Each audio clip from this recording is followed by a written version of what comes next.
This just want this to be a quick one. End it now. Yeah, you could. It doesn't matter.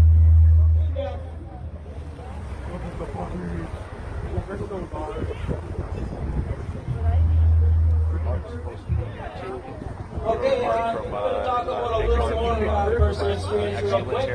One, Mr. Drew Dilkins, right? Makes a poem, tries to belittle people. And yeah, he went as far as to mess with our mics when we were at City Hall.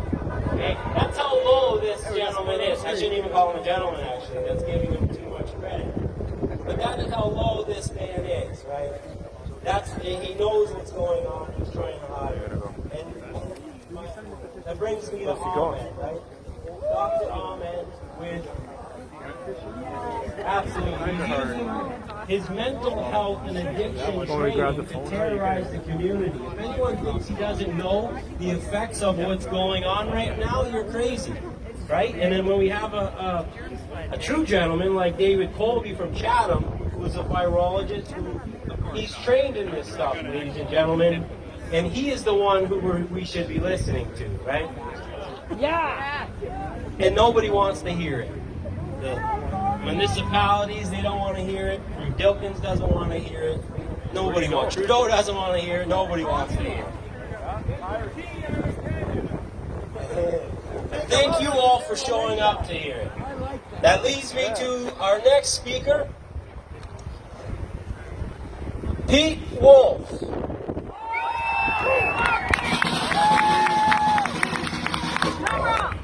Good afternoon, Windsor. Look at this. Yeah.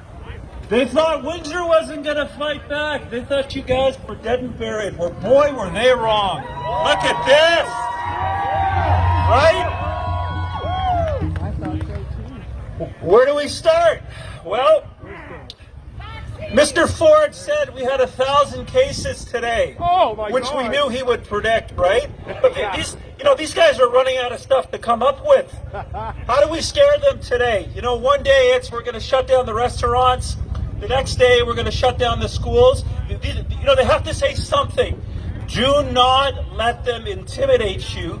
Fear is not going to win out of this because you guys are waking up. I can see that. Look at this. We've got all ages. We've got kids. I mean, this is starting to get... We're at a point now where we've said, enough! When is this going to end? Whoa! The Chief Medical Officer of Health is not God. Your white coat does not scare me, okay? And we heard His Highness, Dr. Ahmed. He's not too happy about us being out here today, is he? Well, you know what, pal? We are out here. Your opinion is irrelevant, and we can challenge you any damn time we want. And I'll tell you another thing. When this is over, these chief medical officers of health are going to have to be elected officials. This is what they do in the States, okay? You think you're so educated you're going to destroy people's lives? You're going to overrule the politicians? You're going to have to go and you're going to have to run for office like anybody else. Something else we got to do, right? So now they're telling us we got to be scared for Halloween. Coronavirus comes out Halloween night? Is that what's going on? One mask is not enough for these guys. They want our kids to have 2 and 3 masks? What kind of bullshit is that? Right? I mean, what else can I say? And then we have your mayor, Drew Dilkins, that Daryl spoke out about a little bit. We had a vote in Windsor about 4 weeks ago on the mask mandates. These cowards did not even have the guts to face us on a live vote. They did it behind camera. And you know what? As of this moment, that mask mandate is technically indefinite. That is insane. And then we have the education system. You know that they are talking about having outdoor classrooms with our kids? At this point, they have windows open. I mean, where is this going to end? It does end, and it's going to end right now. The next 2 weeks are going to be critical. Thank God for President Trump, okay?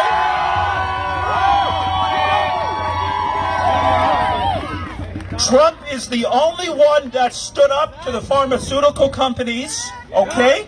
He stood up to the World Health Organization, and we have this village idiot, Justin Trudeau, right? I dropped it again. And then this other lunatic, Dr. Tam, that wants masks for the next 2 or 3 years.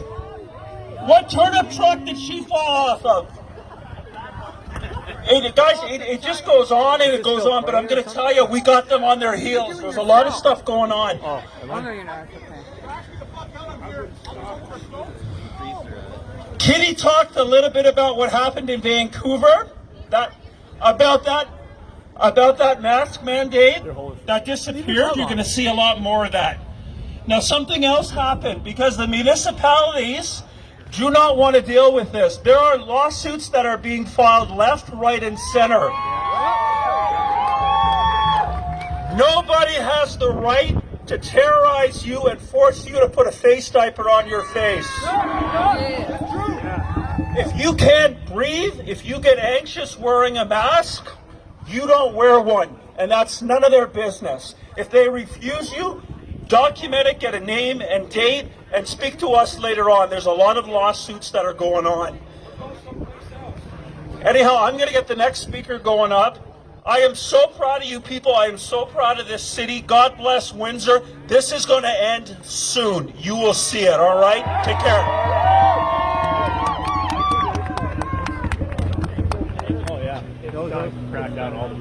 Everybody, another round of applause for Pete Wolfs, please.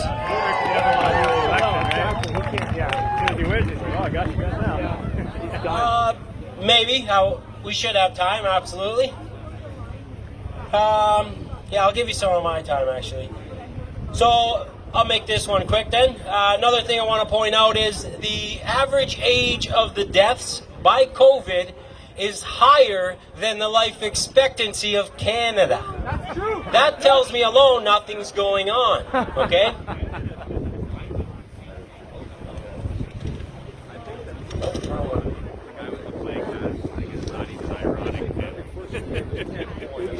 That brings us to the next speaker, Vaughn Sansom. Can you make your way to the front, please? Here he is. Nice to meet you.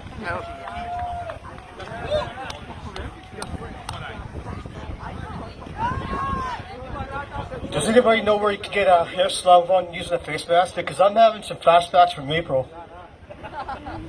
And what the hell happened to global warming anyway?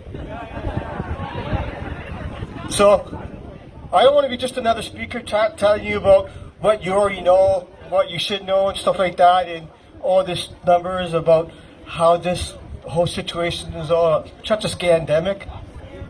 But I think there's some important stuff that everyone should know about. And I want to talk to you about leadership and how to be a political activist leader.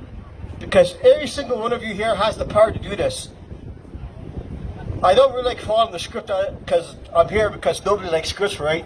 But I wrote a couple of things down just so to make sure everyone knows about this stuff. These are some of the things that you can do. And every single one of us, you don't have to do all of them, but every single one of you can do some of them. Things you could do is, as we know, we all met up on Facebook groups. You could do that. There's other stuff like Discord and MeWe and other stuff. You could join up those groups. Most of you have already done that. You could start your own groups. Attend rallies like this. This is the basic stuff. This is where it starts, though. But what I really want to tell you about is where to go from here afterwards, because you should be really active about things, not just about this COVID gate, as I call it. You should be active in all walks of your life, because politics, you may not be interested in politics, but it's interested in you. And if more of us were stood up and be leaders, we could have prevented this back in March. I flipped them off. Because what we need is we need more people to stand up and be aware of what's going on and just say no right from the beginning. That's what that is. Other things you could do is you start following your city council meetings. They usually meet once month. Some of us have already gone up and spoke in front of our city councils. That's another thing you should do, or you could do. Write your mayors, write your councillors, write Doug Ford, write Pierre Trudeau, write everybody, and do it often, and just give them written submissions. I know that. Put all the stuff on down on paper, write them. Other things you could do is you could create a blog, put everything on your blog, and just spread the word out about all the information you know and get it out there. Eyeballs is important. You can even do a YouTube blog. Those things are, you might not be able to talk about COVID too much on YouTube because we all know about that, but there's bit true. Other things you can do is make sure you understand your local laws, your provincial laws, and your federal laws. I cannot stress that important enough because that is where you know how to stand up for your rights, by knowing what your laws are, what they can and cannot do. That is the most important thing every single one of you should do if you don't do anything else. Yeah. Because that's where the Canadian Charter of Rights comes in. Other things you could do is you could volunteer at your local organizations like a food bank. You could do other things like organize a cleanup for a park or something like that. These are small local things, grassroots stuff you could do because you may think you're only just a single person, but you gotta build it up and you gotta get the word out that you're a community activist who's doing the right things. Because that's what every single one of us are doing. You start there. Other things you could do is consider running for politics, believe it or not. You don't even have to win, but just for putting your name in the hat, you can get the word out there about everything that you're concerned about. You have the right to knock on people's doors and say, hi, I want to talk to you about this, such and such. This is an excellent way of getting all your concerns out there. And the media will have to cover you if you do get big enough. You never know, you may even win. Make sure, if you can, keep on contacting your city officials because building them the rapport, believe it or not, once you get that going, after a while, you get a little trust coming back and forth and they start respecting you. Even if they disagree with you, you can still get that respect up because they will start listening to you a lot more, especially if you do it in a really polite manner. Just a few things to finish up.